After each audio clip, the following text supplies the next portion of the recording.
For more interesting stories, please subscribe, like and share. Thank you. एक शेर और सफेद शेरनी पूरे जंगल की रक्षा का जिम्मा उठा लेते हैं। एक दिन एक गैया जो बहुत ज्यादा बीमार थी, उसे मिलने के लिए रानी शेरनी वहाँ जाती है। अरे अरे गंगू, तुम्हें हुआ क्या है? मुझे पता लगा कि तुम बहुत बीमार हो, सोचा तुमसे मिलकर रहूं। बात क्या है? तुम तो गर्भवती लग रही हो, लेकिन तुम्हारे ये टांगों में जख्म, आखिर बात क्या है? हाँ, मैं माँ बनने वाली हूँ रानी, मगर मैं अपनी बहन के घर से कल रात लौट रही थी तो रास्ते में गिर पड़ी, दोनों टांगे घायल हो गई। अब मेरा बच्चा होने ही वाला है, मुझे नहीं लगता मैं बच पाऊंगी। पूरे शरीर में अजीब तरह का दर्द हो रहा है। आप बहुत अच्छी हैं, पूरे जंगल की माँ हैं आप।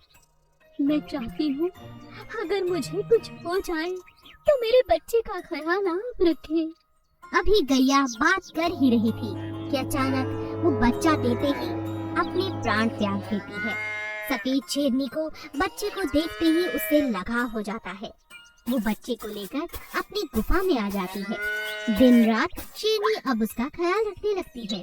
कई साल बीत जाते हैं। जब राजा शेर और रानी शेरनी बूढ़े हो जाते हैं, तब गैया का बच्चा उन्हें ही अपने माता पिता के रूप में हमेशा समझता रहता है और उनकी खूब सेवा करता है। एक दिन गैया के बच्चे को एक शेर कहता है, अरे तू राजा और रानी को अपने माता पिता समझता है?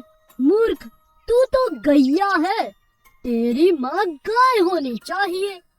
ये तू गलत कर रहा है। अब तू बड़ा हो गया है, हष्ट पुष्ट बन चुका है, एक दिन ये दोनों तुझे खा जाएंगे, देख लेना। खबरदार आज के बाद ऐसी कोई बात कही। मेरे माता पिता बहुत अच्छे हैं और वो मेरे माता पिता हैं, बस मैं इतना जानता हूँ। उन्होंने बचपन से मुझे दूध पिलाया, मेरा ख्याल रखा है।